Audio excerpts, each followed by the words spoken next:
رمضان بھائی کے بارے میں کچھ لوگ یہ بھی کہتے تھے کہ وہ میچ فکسنگ اور بک میکنگ کے علاوہ حوالہ اور ہنڈی کا دھندا بھی کرتا تھا، مگر نہایت احتیاط اور رازداری کے ساتھ۔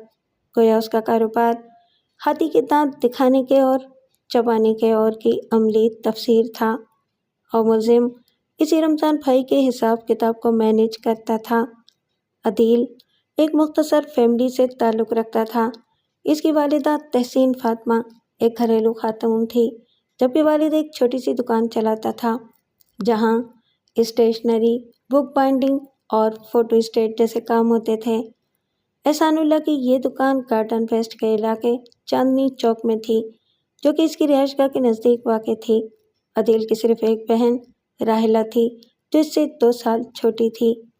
راحلہ نے انٹر تک تعلیم حاصل کر رکھی تھی اور اسی سال اکتوبر میں راحلہ کی شادی طے تھی۔ سب کچھ ٹھیک ٹھاک چل رہا تھا کہ اس فیملی کو کسی بدخواہ کی نظر لگ گئی تھی۔ مقتولہ کا نام شاذلین تھا۔ شاذلین ایک پرکشش اور حسین و جمیل بیوہ تھی۔ 3 سال پہلے اس کے شوہر حسن علی کا انتقال ہو گیا تھا۔ مرحوم حسن علی ایک چھوٹا بزنس مین تھا۔ وہ شاذلین کے لیے بہت کچھ چھوڑ گیا تھا، جس میں نقدی کے علاوہ ایک لگژری اپارٹمنٹ بھی تھا۔ وہ اپارٹمنٹ علامہ اقبال روڈ پر واقع تھا۔ اپنے شوہر کے انتقال کے بعد شاذلین اس کے کاروبار کو اچھے سے سنبھال نہیں پائی تھی، لہٰذا ہاتھ میں موجود رقم کو اس نے ادھر ادھر انویسٹ کر دیا تھا۔ اسی سلسلے میں وہ اکثر رمضان بھائی کے آفس بھی آیا کرتی تھی۔ بھائی ٹریڈرز کا آفس آئی چندی گڑھ روڈ پر تھا۔ ملزم عدیل مقتولہ شاذلین کو دل سے پسند کرتا تھا۔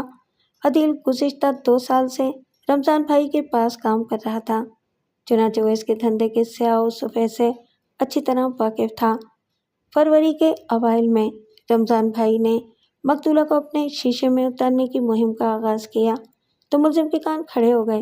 رمضان بھائی شاذلین کو شیئرز مارکیٹ کی جانب لانے کے سہانے خواب دکھا رہا تھا۔ عدیل نے طے کر لیا کہ شاذلین کو وہ کسی بڑے نقصان سے بچانے کی کوشش کرے گا۔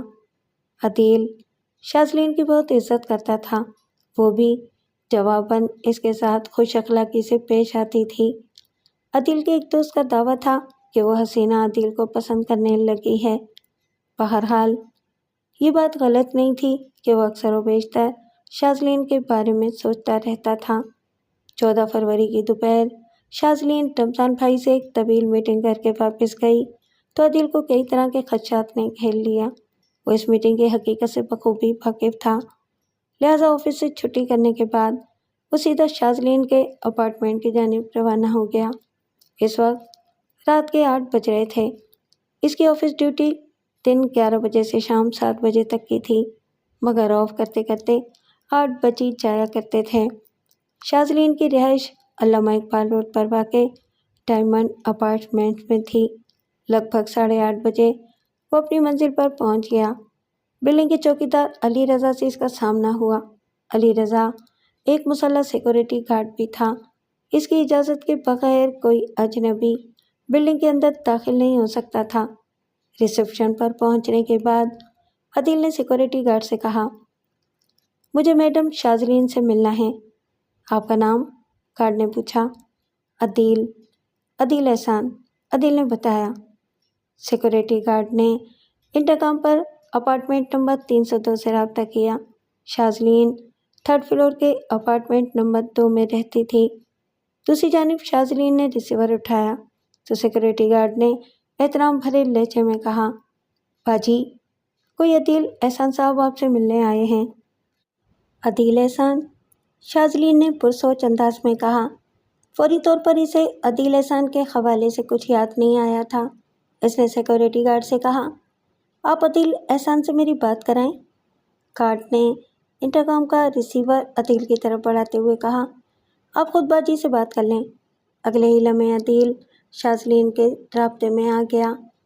معاف کیجیے گا، عدیل کے ہیلو کے جواب میں شاذلین نے معتدل انداز میں کہا، میں آپ کو پہچان نہیں پائی ہوں، بتائیں آپ کہاں سے آئے ہیں اور آپ کو مجھ سے کیا کام ہے؟ عدیل نے بھائی ٹریڈرز کا حوالہ دینے کے بعد اپنا تعارف کرا دیا اور کہا، میڈم، آج رمضان بھائی نے آپ کو جو آئیڈیا دیا ہے اس میں کئی ایک پیچیدگیاں ہیں۔ میں اسی سلسلے میں آپ کو کچھ بتانا چاہتا ہوں تاکہ آپ ممکنہ نقصان سے بچ پائیں۔ ٹھیک ہے، شاذلین نے گہری سنجیدگی سے کہا، آپ فون کارڈ کو دیں۔ انٹرکام کا ریسیور عدیل کو تھمانے کے بعد سیکورٹی گارڈ پارکنگ والے گیٹ کی طرف چلا گیا تھا، کیونکہ اسی وقت کسی رہائشی کی گاڑی آ گئی تھی جسے پارکنگ کے لیے بیسمنٹ میں جانا تھا۔ علی رضا اسی گاڑی کے لیے گیٹ کھولنے گیا تھا، چنانچہ عدیل اور شاذلین کے درمیان ہونے والی گفتگو وہ سن نہیں سکا تھا۔ بہرحال جب وہ دوبارہ ریسیپشن پر آیا تو عدیل نے اسے کہا کہ وہ میڈم سے بات کر لے۔ سیکورٹی گارڈ نے شاذلین سے بات کی اور اس کی اجازت کے بعد عدیل کو اپارٹمنٹ نمبر 302 کی طرف جانے دیا۔ عدیل لفٹ کے ذریعے 3rd فلور پر پہنچ گیا۔ شاذلین نے اسے ڈرائنگ روم میں بٹھایا اور اس کی تواضع کے لیے چائے، پانی اور بسکٹ وغیرہ لے آئی۔ گفتگو کے دوران میں عدیل نے شاذلین کو بتایا کہ رمضان بھائی نے شیئرز کے حوالے سے اسے جو گیم بتایا ہے وہ سراسر ایک دھوکہ ہے۔ اس کھیل میں کچھ اور لوگ بھی شامل ہیں۔ اگر آپ نے رمضان بھائی کے مشورے پر عمل کیا تو آپ کی رقم ڈوب جائے گی وغیرہ وغیرہ۔ لیکن رمضان بھائی کی خیر پیشین گوئی ہمیشہ درست ثابت ہوئی ہے، شاذلین نے الجھن زدہ انداز میں کہا۔ میں انہیں اچھی طرح آزمانے کے بعد ہی اس کام کے لیے تیار ہوئی ہوں۔ یہ بہت اونچے درجے کا کھیل ہے میڈم، عدیل نے تشویش بھرے انداز میں کہا۔ آسانی سے آپ کی سمجھ میں نہیں آئے گا، اور جب آپ کو اپنی غلطی کا احساس ہوگا اس وقت تک بہت دیر ہو چکی ہوگی۔ ویسے آپ نے کتنی رقم لگانے کے لیے آمادگی ظاہر کی ہے؟ رمضان بھائی تو کم سے کم 10 لاکھ کی بات کر رہے تھے، شاذلین نے بتایا، لیکن میں نے فی الحال 5 لاکھ لگانے کا فیصلہ کیا ہے۔ یہ بھی اچھی خاصی رقم ہے، عدیل نے کہا۔ میرا کام تھا آپ کو کسی بڑے خطرے سے آگاہ کرنا، آگے آپ کی مرضی۔ میں جان سکتی ہوں کہ آپ مجھے نقصان سے بچانے کے لیے اپنے باس سے غداری کیوں کر رہے ہیں؟ شاذلین نے ایک اہم سوال کیا۔ انسانی ہمدردی، عدیل نے مختصر جواب دیا۔ رمضان بھائی نے شیئرز مارکیٹ کے حوالے سے مجھے انویسٹمنٹ کی جو پیشکش کی ہے، یہ ان کا کوئی پہلا پروجیکٹ تو ہوگا نہیں، شاذلین نے اس کی آنکھوں میں دیکھتے ہوئے معنی خیز انداز میں کہا۔ اگر میں آپ کی بات کو درست مان لوں تو اس کا مطلب ہے کہ وہ اس سے پہلے بھی کئی افراد کو لوٹ چکے ہوں گے۔ کیا آپ ہر جگہ انسانی ہمدردی کا مظاہرہ نہیں کرتے؟ مجھے ابھی حال ہی میں رمضان بھائی کے اس نئے پینترے کا علم ہوا ہے، عدیل نے وضاحت کرتے ہوئے کہا۔ اور اور کیا؟ شاذلین نے زیر لب مسکراتے ہوئے پوچھا۔ انسانی ہمدردی بھی ہر جگہ مناسب نہیں لگتی میڈم، عدیل نے ڈھکے چھپے الفاظ میں اپنے دل کی بات کہتی۔ مطلب یہ کہ شاذلین نے ٹٹولنے والے انداز میں استفسار کیا۔ آپ یہ نیک کام صرف خاص لوگوں کے لیے کرتے ہیں؟ عدیل کے چہرے پر ایک رنگ سا آ کر گزر گیا۔ وہ شرمگی انداز میں بس اتنا ہی کہہ سکا، جی میڈم۔ ٹھیک ہے عدیل صاحب، شاذلین نے اس کے چہرے پر نگاہ جما کر کہا، آپ مجھے رمضان بھائی کے طریقہ واردات کے بارے میں کھل کر بتائیں۔ اس کے بعد میں فیصلہ کروں گی کہ مجھے رمضان بھائی کی بات ماننا ہے یا آپ کے کہے پر یقین کرنا ہے۔ آئندہ 10 منٹ میں عدیل نے شاذلین کو رمضان بھائی کے خوبصورت جال اور پرکشش چال کے بارے میں تفصیل سے بتا دیا اور آخر میں کہا، میڈم، یہ آپ کی بدقسمتی یا رمضان بھائی کی خوش قسمتی ہے کہ آپ آخری 5 افراد میں سے ایک ہیں جن کے لیے رمضان بھائی کی ہر پیشین گوئی درست ثابت ہوئی ہے۔ عدیل صاحب، آپ نے مجھے 40 افراد کے ساتھ کھیلے جانے والے جس کھنونے کھیل کے بارے میں آگاہ کیا ہے اسے میں اچھی طرح سمجھ گئی ہوں، شاذلین نے تشکرانہ انداز میں کہا۔ میں نے تو آج صبح بینک سے 5 لاکھ روپے نکلوا بھی لیے تھے، لیکن میں نے اس رقم کے بارے میں رمضان بھائی کو کچھ نہیں بتایا۔ میں ایک دن مزید سوچنا چاہتی تھی۔ اللہ نے میری مدد کی اور آپ رحمت کا فرشتہ بن کر میرے پاس آ گئے۔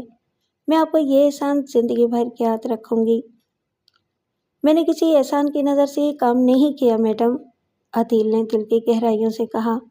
آپ بہت اچھی ہیں اور میرا ماننا ہے کہ اچھے لوگوں کو نقصان نہیں پہنچنا چاہیے۔ اپنے لیے عدیل کے دل میں موجزن پسندیدگی کے جذبات کو میڈم شازلین نے بہت دور تک محسوس کر لیا تھا۔ اس نے اپنائیت بھرے لہجے میں کہا، شکریہ عدیل صاحب، اس موضوع پر ہم بعد میں تفصیل سے بات کریں گے۔ شازلین کی جانب سے عدیل کے لیے یہ رخصتی کا واضح اشارہ تھا، سو وہ اپنی جگہ سے اٹھا اور اپارٹمنٹ نمبر 302 سے باہر نکل گیا۔ اسی روز رات گئے عدیل احسان کو شازلین کے قتل کے الزام میں گرفتار کر لیا گیا تھا۔ ریمانڈ کی مدت پوری ہونے کے بعد پولیس نے چالان عدالت میں پیش کر دیا۔ اس موقع پر میں نے اپنے موکل عدیل احسان کی ضمانت کروانے کی حتی الامکان کوشش کی، مگر اس کوشش میں مجھے کامیابی حاصل نہیں ہو سکی۔ پولیس نے چائے وقوعہ سے ملزم کے خلاف اچھا خاصا مواد حاصل کر لیا تھا، چنانچہ عدالت نے ملزم کی درخواست ضمانت کو رد کرتے ہوئے اسے جوڈیشل ریمانڈ پر جیل بھیج دیا تھا۔ میں ایسی ہی توقع کر رہا تھا۔ قتل کے ملزم کی ضمانت ناممکن کی حد تک مشکل ہوتی ہے۔ پوسٹ مارٹم کی رپورٹ کے مطابق مقتولہ شازلین کی موت 14 فروری کی رات 9 اور 10 بجے کے درمیان واقع ہوئی تھی۔ اسے ایک خطرناک زہر پوٹاشیم سائنائڈ کے ذریعے موت کے گھاٹ اتارا گیا تھا اور اس کی لاش بیڈ روم میں پڑی ملی تھی۔ اپارٹمنٹ کے ڈرائنگ روم میں سینٹر ٹیبل پر رکھے چائے کے برتنوں کا جب لیبارٹری ٹیسٹ کیا گیا تو ایک کپ میں پوٹاشیم سائنائڈ کے آثار مل گئے تھے۔ اغلب امکان اسی بات کا تھا کہ مقتولہ شازلین کی موت زہریلی چائے پینے سے واقع ہوئی تھی۔ پوٹاشیم سائنائڈ والے چائے کے کپ پر مقتولہ کے فنگر پرنٹس پائے گئے تھے، جبکہ دوسرے کپ پر ملزم عدیل احسان کی انگلیوں کے نشانات موجود تھے۔ پولیس کے مطابق ملزم نے مقتولہ کی نظر بچا کر اس کی چائے میں پوٹاشیم سائنائڈ نامی زہر ملا دیا تھا۔ اپارٹمنٹ نمبر 302 کے ڈرائنگ روم کے مختلف حصوں میں بھی ملزم کے فنگر پرنٹس پائے گئے تھے، جس سے پولیس کا کام کافی آسان ہو گیا تھا۔ اگرچہ واقعاتی شہادتیں اور دیگر معاملات میرے موکل کے خلاف جا رہے تھے، لیکن میں مطمئن تھا کہ عدیل شازلین کے قتل میں ملوث نہیں۔ میرا یہ اطمینان اور عدیل کے بے گناہ ہونے کا یقین ہم دونوں کے حق میں تھا۔ وقوعہ کے روز ملزم مقتولہ کو جس خطرے سے آگاہ کرنے کے لیے اس کے اپارٹمنٹ پر پہنچا تھا، میں اس کی وضاحت ضروری سمجھتا ہوں، اس لیے بھی کہ آپ رمضان بھائی جیسے فراڈ لوگوں کے شر سے محفوظ رہ سکیں۔ ایسے دھوکے باز افراد زندگی کے ہر شعبے میں موجود ہیں۔ رمضان بھائی اپنے گیم کے لیے 40 ایسے افراد کا انتخاب کرتا تھا جو صاحب استطاعت ہوں اور 10-20 لاکھ نکالنا ان کے لیے بائیں ہاتھ کا کھیل ہو۔ وہ باری باری ان سے فون پر رابطہ کرتا اور انہیں راتوں رات اور زیادہ پیسے کمانے کا خواب دکھاتا۔ اسٹاک ایکسچینج کے سیٹ اپ میں ایک ہنرمند بندے سے میری دوستی ہو گئی ہے۔ وہ اپنے ذرائع استعمال کر کے یہ معلوم کر سکتا ہے کہ آئندہ روز کس کمپنی کے شیئرز اوپر جائیں گے اور کون سے شیئرز کی ویلیو گرے گی۔ وہ سب سے اسی نوعیت کی گفتگو کرتا۔ اگر آپ مال بنانے میں دلچسپی رکھتے ہیں تو میں یہ اہم ٹپس آپ کو دے سکتا ہوں، اور وہ بھی معمولی کمیشن پر۔ جواب میں رمضان بھائی کو ملے جلے سوالات کا سامنا کرنا پڑتا، جیسا کہ یہ معلومات بیچ کر آپ صرف کمیشن پر کیوں اکتفا کرنا چاہتے ہیں؟ آپ اپنی جیب سے پیسہ لگائیں اور خوب دولت کمائیں۔ یا پھر یہ پوچھا جاتا کہ وہ بندہ خود کیوں نہیں اس کھیل میں حصہ لیتا؟ دوسروں کی مدد کرنے کے بجائے اسے اپنے فائدے کے بارے میں سوچنا چاہیے، وغیرہ وغیرہ۔ رمضان بھائی نے پہلے سے ہر سوال کا جواب سوچ رکھا ہوتا تھا، جیسا کہ اس بندے کے پاس زیادہ سرمایہ نہیں ہے اور اسٹاک ایکسچینج کا کھیل جتنی چینی ڈالو گے اتنا ہی میٹھا ہوگا کی بنیاد پر چلتا ہے۔ جو لوگ لاکھوں اور کروڑوں کی انویسٹمنٹ کرتے ہیں، زیادہ فائدہ بھی وہی اٹھاتے ہیں۔ بعض لوگ یہ بھی کہتے وہ بندہ تکا لگاتا ہوگا، اور ہو سکتا ہے کہ اس کے زیادہ تر تکے تیر ثابت ہو جاتے ہوں۔ ایسے تیز دماغ لوگوں کو گھیرنے کا گر بھی رمضان بھائی کو آتا تھا۔ وہ جواب میں بڑے اعتماد سے کہتا، اگر آپ کو اس بندے کی رسائی پر کسی قسم کا کوئی شک ہے تو آزما کر دیکھ لیں۔ وہ کیسے؟ رمضان بھائی سے پوچھا جاتا۔ میرے سورس نے مجھے بتایا ہے کہ کل فلاں کمپنی کے شیئرز اوپر جانے والے ہیں۔ وہ اسٹاک ایکسچینج والے فرضی بندے کو اپنا سورس کہہ کر متعارف کراتا تھا۔ آپ کل چیک کر لینا، آپ کو خود ہی اندازہ ہو جائے گا کہ میرا سوچ تک بندی کرتا ہے یا پھر اس کی رسائی بہت اندر تک ہے۔ اس کے بعد رمضان بھائی مذکورہ کمپنی کا نام بھی بتا دیتا تھا۔ یہ ایک طرح کی نفسیاتی چال تھی۔ حقیقت یہ ہے کہ اس کی بتائی ہوئی کمپنی کے شیئرز کو یا تو اوپر جانا تھا یا پھر نیچے، تیسرا کوئی آپشن تھا ہی نہیں۔ واضح رہے کہ 42 افراد میں سے 20 کو وہ بتاتا تھا کہ اس کمپنی کے شیئرز کی قیمت بڑھے گی اور 20 کو بتاتا تھا قیمت گرے گی۔ آئندہ روز میں 20 افراد کے لیے اس کی پیشین گوئی درست ثابت ہوتی تھی اور باقی 20 کے لیے غلط۔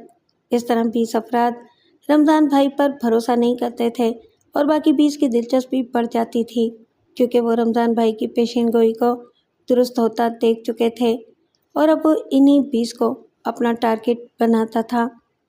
طریقہ بالکل پہلے جیسا تھا۔ 10 افراد کو وہ بتاتا کہ فلاں کمپنی کے شیئرز اوپر جانے والے ہیں اور 10 سے کہتا کہ اس کمپنی کے شیئرز نیچے گرنے والے ہیں۔ لہٰذا ان 20 افراد میں سے 10 افراد اس پراسرار کھیل کا حصہ نہ رہتے، لیکن باقی 10 لوگوں کا یقین اور پختہ ہو جاتا۔ اگلے مرحلے میں ان 10 میں سے 5 پیچھے ہٹ جاتے، مگر باقی 5% کو یقین آ جاتا کہ رمضان بھائی کا وہ بندہ بہت ہی کام کا ہے۔ ہر بار اس کی پیشین گوئی درست ثابت ہوئی ہے۔ یہی 5 افراد رمضان بھائی کا اصل ٹارگٹ ہوتے تھے، جن میں سے کوئی 1 یا 2 بھی رمضان بھائی کے بتائے ہوئے طریقے سے اسٹاک ایکسچینج میں پیسہ لگانے کے لیے تیار ہو جاتے تو وہ ایک ہی جھٹکے میں 20-30 لاکھ روپے کما لیتا تھا۔ واضح رہے کہ یہ کہانی جس دور کی ہے، تب اسٹاک ایکسچینج کا بزنس آج کی طرح ڈیجیٹل اور ٹرانسپیرنٹ نہیں ہوا کرتا تھا۔ شیئرز کی خرید و فروخت کے مراحل میں کئی بروکر اور ایجنٹس بھی موجود ہوتے تھے، اسی لیے فراڈ کے امکانات زیادہ تھے۔ رمضان بھائی ایسے ہی مصنوعی بروکرز اور ایجنٹس کو بیچ میں رکھ کر لوگوں کی رقم سے کھیلتا تھا، اور جہاں تک کسی انسان کی پیشین گوئی کا تعلق ہے تو یہ کوئی سائنسی فارمولہ نہیں کہ ہر بار پیشین گوئی 16 آنے درستی ثابت ہوگی۔ اگر 10 باتیں ٹھیک نکل آئیں تو ایک بات غلط بھی ثابت ہو سکتی ہے۔ رمضان بھائی اسی ہیومن ایرر کے پیچھے چھپ کر شکار کرتا تھا۔ اکثر لوگ رمضان بھائی کے سوچ سے متاثر ہو کر اپنی رقم کو اسی کے ذریعے شیئرز مارکیٹ میں لگاتے تھے، یعنی ان کے اپنے ہاتھ میں کچھ بھی نہیں ہوتا تھا۔ پچھلے 2 ماہ کی محنت کے بعد رمضان بھائی نے شاذلین کو پوری طرح اپنے شیشے میں اتار لیا تھا۔ شاذلین رمضان بھائی کے سورس کی ایک اویسی سے اس قدر متاثر ہو گئی تھی کہ اس نے بینک سے 5 لاکھ روپے بھی نکلوا لیے تھے۔ اگر وقوع کی رات عدیل احسان اسے خبردار کرنے اس کے اپارٹمنٹ پر نہ پہنچ جاتا تو اگلی صبح اس نے مبلغ 5 لاکھ روپے رمضان بھائی کے حوالے کر دینا تھے۔ زندگی اگر مگر اور لیکن کتابیں نہیں ہیں، اس کا اپنا ایک طے شدہ اسکیجول ہے اور وہ اسی کے مطابق آگے بڑھتی ہے۔ میرے موکل کی کوشش کو شک کی نظر سے دیکھا نہیں جا سکتا۔ اس نے خلوص نیت کے ساتھ مقتولہ کو رمضان بھائی کے ہاتھوں لوٹنے سے تو بچا لیا تھا، مگر وہ یہ نہیں جانتا تھا کہ اگلے روز وہ خود پولیس کسٹڈی میں ہوگا اور شاذلین منو مٹی کے نیچے۔ بس یہی زندگی کی حقیقت ہے۔ کم و بیش 2 ماہ کے بعد اس کیس کی باقاعدہ سماعت کا آغاز ہوا۔ جج نے فرد جرم پڑھ کر سنائی۔ ملزم نے صحت جرم سے صاف انکار کر دیا۔ اس کے بعد ملزم کا بیان خلفی ریکارڈ کیا گیا۔ پراسیکیوشن جج نے ٹھہرے ہوئے لہجے میں کہا۔ وکیل استغاثہ اپنی جگہ سے اٹھا اور ایکیوز باکس کے نزدیک چلا گیا اور جارحانہ انداز میں ملزم پر جرح شروع کر دی۔ تم مقتولہ کو کتنے عرصے سے جانتے تھے؟ وکیل استغاثہ نے پوچھا۔ 5-6 ماہ سے، ملزم نے جواب دیا، جب سے اس نے بھائی ٹریڈرز پر آنا شروع کیا تھا۔ اور اس جان پہچان کی نوعیت کیا تھی؟ نوعیت کچھ بھی نہیں، ملزم نے الجھن زدہ انداز میں کہا۔ میں بھائی ٹریڈرز میں ایک اکاؤنٹنٹ کی حیثیت سے کام کرتا تھا اور وہ میرے باس رمضان بھائی کے پاس اپنے کام سے آیا کرتی تھی۔ مطلب یہ کہ مقتولہ سے تمہارے ذاتی تعلقات نہیں تھے؟ ملزم نے نفی میں گردن ہلاتے ہوئے کہا، نہیں۔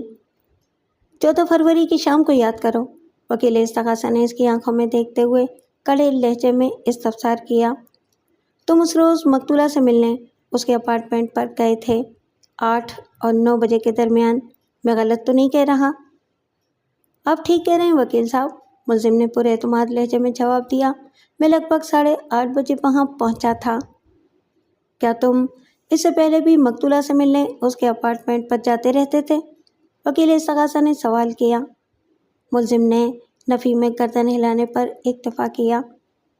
جب مقتولہ سے تمہارے ذاتی تعلقات نہیں تھے تو تم وقوعہ کی شام اس کے اپارٹمنٹ پر کیا کرنے گئے تھے؟ وکیل استغاثہ نے پوچھا۔ معزز عدالت یہ بھی جاننا چاہتی ہے کہ مقتولہ کی رہائش گاہ کے بارے میں تمہیں کیسے معلوم ہوا تھا؟ اپنے اپارٹمنٹ کے بارے میں تو اس نے خود ہی مجھے بتایا تھا، ملزم نے جواب دیا۔ جب وہ رمضان بھائی کے آفس آتی تھی تو مجھ سے بھی اس کی بات چیت ہو جاتی تھی۔ وقوعہ کی شام میں اسے ایک بڑے خطرے سے آگاہ کرنے گیا تھا۔ ملزم نے عدالت کے سامنے جو حلفیہ بیان دیا تھا وہ میری ہدایات کے عین مطابق تھا اور وہ اسی کی روشنی میں وکیل استغاثہ کی جرح کا سامنا کر رہا تھا۔ اوہ، تو تم مقتولہ کی جانب پڑنے والے خطرات سے بھی بخوبی آگاہ تھے؟ وکیل استغاثہ نے طنز آمیز حیرت کا اظہار کرتے ہوئے کہا۔ اس سے تو یہی ظاہر ہوتا ہے کہ تمہیں اس کا بہت خیال تھا۔ ایسے ہی سمجھ لیں وکیل صاحب، ملزم نے مختصر جواب دیا۔ میرے سمجھ لینے سے بات نہیں بنے گی، وکیل استغاثہ نے زور دے کر کہا۔ عدالت تمہارے دو ٹوک جواب کا انتظار کر رہی ہے۔ تمہیں مقتولہ کے فائدے اور نقصان سے دلچسپی تھی یا نہیں؟ آبجیکشن یور آنر، میں نے بآواز بلند کہا۔ پبلک پراسیکیوٹر میرے موکل کو ہراساں کرنے کی کوشش کر رہے ہیں۔ ملزم کو مقتولہ کا خیال تھا یا نہیں، اس بات کا فیصلہ کرنے کے لیے یہ جاننا ضروری ہے کہ ملزم وقوعہ کی شام کس مقصد سے مقتولہ کے اپارٹمنٹ پر گیا تھا، اور میں سمجھتا ہوں کہ استغاثہ کی جانب سے سوال بھی یہی آیا تھا، مگر میرے فاضل دوست اپنے سوال کو فراموش کر کے فروعی باتوں میں الجھ گئے ہیں۔ یہ تو صاف ظاہر ہے کہ ملزم کو مقتولہ کا خیال تھا، اسی لیے تو وہ اس شام مقتولہ کو کسی خطرے سے باخبر کرنے گیا تھا۔ آبجیکشن سسٹینڈ، جج نے میرے اعتراض کو درست مانتے ہوئے وکیل استغاثہ سے کہا۔ پراسیکیوشن، اپنے سوال پر فوکس کریں۔ وکیل استغاثہ نے ناپسندیدہ نظر سے گھور کر مجھے دیکھا، پھر ملزم کی جانب متوجہ ہوتے ہوئے اپنے سوال کو دہرا دیا۔ تم وقوعہ کی شام مقتولہ کو کس خطرے سے باخبر کرنے گئے تھے؟ آئندہ 2 منٹ میں میرے موکل عدیل احسان نے معزز عدالت کو رمضان بھائی کے گھناؤنے کھیل کے بارے میں بتا دیا اور آخر میں کہا، میں نہیں جانتا تھا کہ مقتولہ شاذلین رمضان بھائی کے جال میں پھنس کر اپنے 5 لاکھ روپے گنوا بیٹھے، اس لیے میں اسے حقیقت بتانے اس کے اپارٹمنٹ پر گیا تھا۔ میری وہ کوشش بر وقت تھی، کیونکہ اگر میں اس شام مقتولہ کو حقیقت حال سے آگاہ نہ کرتا تو وہ اگلے روز 5 لاکھ روپے رمضان بھائی کے حوالے کر دیتی۔ شاذلین نے مجھے بتایا تھا کہ اس نے بینک سے 5 لاکھ روپے نکلوا کر اپنے اپارٹمنٹ میں رکھے ہوئے تھے۔ یور آنر، ملزم نے اپنے سیٹ رمضان بھائی کے فراڈ کے حوالے سے جو کہانی سنائی ہے اس کا حقیقت سے کوئی تعلق نہیں ہے، وکیل استغاثہ نے جج کی جانب دیکھتے ہوئے ٹھوس انداز میں کہا۔ رمضان بھائی کا نام استغاثہ کے گواہوں کی فہرست میں شامل ہے۔ آئندہ پیشی پر انہیں گواہی کے لیے عدالت میں بلایا جائے گا اور پھر دودھ کا دودھ اور پانی کا پانی الگ ہو جائے گا۔ لمحاتی توقف کر کے اس نے ایک گہری سانس لی، پھر ملزم کی جانب متوجہ ہوتے ہوئے سخت لہجے میں سوال کیا، تم نے پوٹاشیم سائنائڈ کہاں سے حاصل کیا تھا؟ میں اس کے بارے میں کچھ نہیں جانتا، ملزم نے جواب دیا۔ پوٹاشیم سائنائڈ زہر وہ ہے جو مقتولہ کی ہلاکت کا سبب بنا تھا، وکیل استغاثہ نے چپتے ہوئے لہجے میں کہا۔ اس کے بارے میں تم سے زیادہ بہتر اور کون جان سکتا ہے؟ بات کے اختتام پر وکیل استغاثہ نے سوالیہ نظر سے عدیل کی طرف دیکھا تو وہ بیزاری سے بولا، میں آپ کو جواب دے چکا ہوں وکیل صاحب۔ کیا تم اس حقیقت سے انکار کر سکتے ہو کہ کھارا در کے ایک صراف ادریس علی سے تمہارے گہرے مراسم میں؟ وکیل استغاثہ نے ملزم کے چہرے پر نگاہ گاڑ کر استفسار کیا۔ میں انکار نہیں کروں گا، ملزم نے پورے اعتماد لہجے میں جواب دیا۔ ادریس علی سے میرے دیرینہ تعلقات ہیں، وہ ایک قابل بھروسہ سنار ہیں۔ میں نے اپنی بہن کی شادی کا زیور انہی سے بنوایا ہے، اور یہی ادریس علی گولڈ میکنگ بھی کرتے ہیں۔ ظاہر ہے، عدیل نے کہا،